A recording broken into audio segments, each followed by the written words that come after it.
Today I'm going to show you how to unlike stories and reels on Facebook.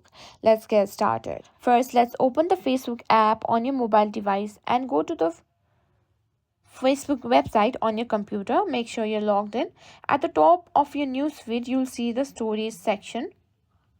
Tap on the story you've reacted to. For example, let's say I've just reacted to this. To simply unsend it, simply tap on it.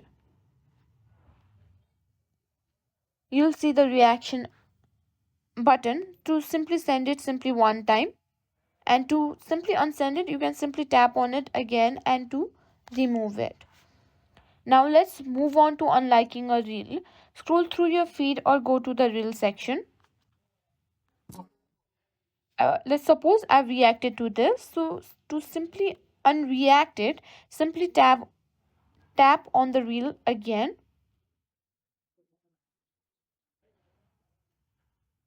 like this. As you can see, the like has been removed. Simply to remove the like, simply tap on it again. And that is how you successfully unlike stories and reels on Facebook.